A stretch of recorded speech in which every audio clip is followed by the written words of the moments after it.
Emma. Capítulo 2. El señor Weston era natural de Highbury y había nacido en el seno de una familia honorable que en el curso de las 2 o 3 últimas generaciones había ido acrecentando su nobleza y su fortuna.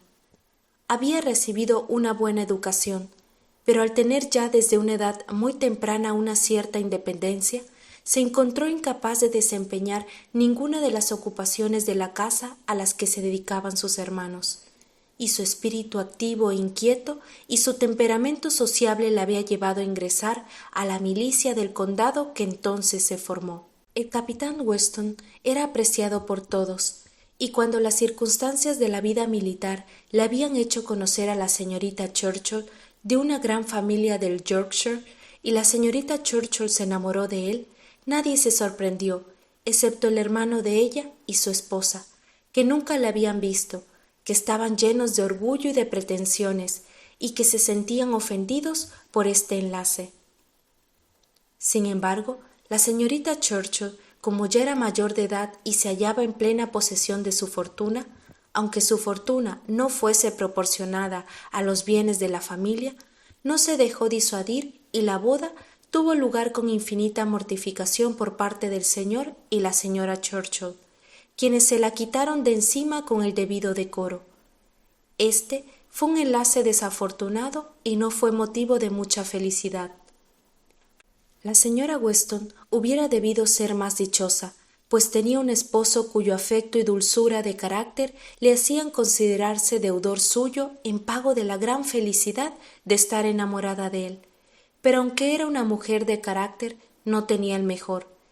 Tenía temple suficiente como para hacer su propia voluntad contrariando a su hermano, pero no el suficiente como para dejar de hacer reproches excesivos a la cólera también excesiva de su hermano, ni para no echar de menos los lujos de su antigua casa. Vivieron por encima de sus posibilidades, pero incluso eso no era nada en comparación con Enscombe.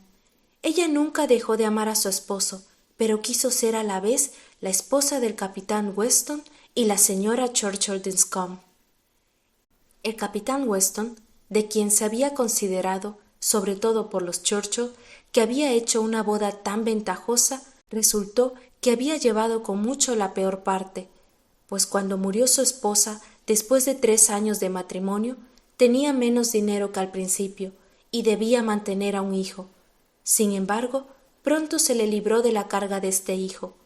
El niño, habiendo además otro argumento de conciliación debido a la enfermedad de su madre, había sido el medio de una suerte de reconciliación, y el señor y la señora Churchill, que no tenían hijos propios, ni ningún otro hijo de parientes tan próximos de qué cuidarse, se ofrecieron a hacerse cargo del pequeño Frank, poco después de la muerte de su madre. Ya puede suponerse que el viudo sintió ciertos escrúpulos y no se dio de muy buena gana, pero como estaba abrumado por otras preocupaciones, el niño fue confiado a los cuidados y a la riqueza de los Churchill, y él no tuvo que ocuparse más que de su propio bienestar y de mejorar todo lo que pudo su situación. Se imponía un cambio completo de vida. Abandonó la milicia y se dedicó al comercio, pues tenía hermanos que ya estaban bien establecidos en Londres y que le facilitaron los comienzos. Fue un negocio que no le proporcionó más que cierto desahogo. Conservaba todavía una casita en Highbury, en donde pasaba la mayor parte de sus días libres, y entre su provechosa ocupación y los placeres de la sociedad, pasaron alegremente 18 o 20 años más de su vida.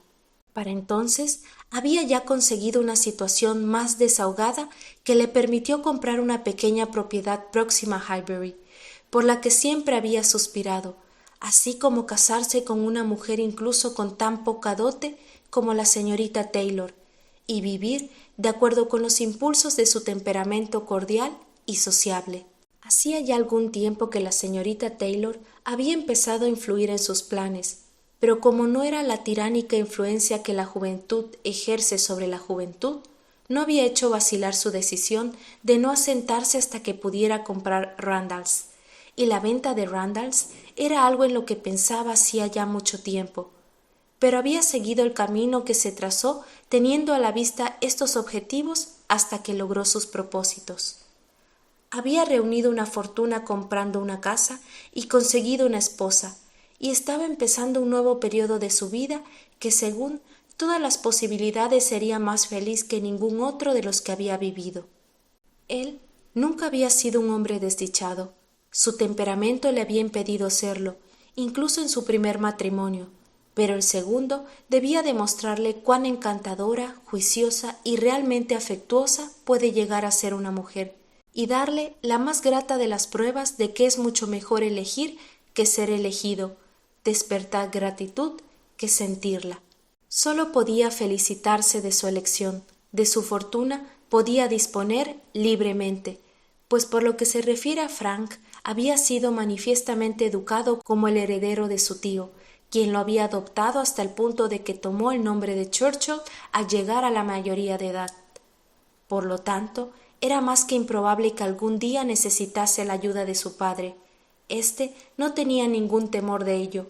La tía era una mujer caprichosa y gobernaba por completo a su marido, pero el señor Weston no podía llegar a imaginar que ninguno de sus caprichos fuese lo suficientemente fuerte como para afectar a alguien tan querido y, según él creía, tan merecidamente querido. Cada año veía a su hijo, en Londres, y estaba orgulloso de él, y sus apasionados comentarios sobre él, presentándole como un apuesto joven, habían hecho que Highbury sintiese por él como una especie de orgullo. Se le consideraba perteneciente a aquel lugar hasta el punto de hacer que sus méritos y sus posibilidades fuesen algo de interés general. El señor Frank Churchill era uno de los orgullos de Highbury, y existía una gran curiosidad por verle, aunque esta admiración era tan poco correspondida que él nunca había estado allí. A menudo se había hablado de hacer una visita a su padre, pero esta visita nunca se había efectuado. Ahora, al casarse su padre, se habló mucho de que era una excelente ocasión para que realizara la visita. Al hablar de este tema, no hubo ni una sola voz que disintiera, ni cuando la señora Perry fue a tomar el té con la señora y la señorita Bates, ni cuando la señorita Bates devolvió la visita. Aquella era la oportunidad para que el señor Frank Churchill conociese el lugar, y las esperanzas aumentaron cuando se supo que había escrito a su nueva madre sobre la cuestión. Durante unos cuantos días, en todas las visitas matinales que se hacían en Highbury, se mencionaba de un modo u otro la hermosa carta que había recibido la señora Weston. Supongo que ha oído usted hablar de la preciosa carta que el señor Frank Churchill ha escrito a la señora Weston. Me han dicho que es una carta muy bonita. Me lo ha dicho el señor Woodhouse. El señor Woodhouse ha visto la carta y dice que en toda su vida no ha leído una carta tan hermosa. La verdad es que era una carta admirable. Por supuesto, la señora Weston se había formado una idea muy favorable del joven, y una deferencia tan agradable era una irrefutable prueba de su gran sensatez, y algo que venía a sumarse gratamente a todas las felicitaciones que había recibido por su boda. Se sintió una mujer muy afortunada, y había vivido lo suficiente para saber lo afortunada que podía considerarse, cuando lo único que lamentaba era una separación parcial de sus amigos, cuya amistad con ella nunca se había enfriado, y a quienes tanto costó separarse de ella. Sabía que a veces se le echaría de menos, y no podía pensar sin dolor en que Emma perdiese un solo placer o sufriese una sola hora de tedio al faltarle su compañía. Pero su querida Emma no era una persona débil de carácter. Sabía estar a la altura de su situación mejor que la mayoría de las muchachas, y tenía sensatez y energía y ánimos que era de esperar que le hiciesen sobrellevar felizmente sus pequeñas dificultades y contrariedades. Y además era tan consolador el que fuese tan corta la distancia entre Randalls y Hartfield, tan fácil de recorrer, el camino incluso para una mujer sola, y en el caso y en las circunstancias de la señora Weston, que en la estación que ya se acercaba no pondría obstáculos en que pasaran la mitad de las tardes de cada semana juntas. Su situación era un tiempo motivo de horas de gratitud para la señora Weston y sólo de momentos de pesar, y su satisfacción, más que satisfacción, su extraordinaria alegría era tan justa y tan visible que Emma, a pesar de que conocía tan bien a su padre, a veces quedaba sorprendida al ver que aún era capaz de compadecer a la pobre señorita Taylor. Cuando la dejaron en Randalls en medio de las mayores comodidades, o la vieron alejarse al atardecer junto a su atento esposo en un coche propio. Pero nunca se iba sin que el señor Woodhouse dejara escapar un leve suspiro y dijera: «Ah, pobre señorita Taylor, tanto como le gustaría quedarse». No había modo de recobrar a la señorita Taylor, ni tampoco era probable que dejara de compadecerla, pero unas pocas semanas trajeron algún consuelo al señor Woodhouse. Las felicitaciones de sus vecinos habían terminado. Ya nadie volvía a hurgar en su herida felicitándole por un acontecimiento tan penoso. Y el pastel de boda, que tanta pesadumbre le había causado, ya había sido comido por completo.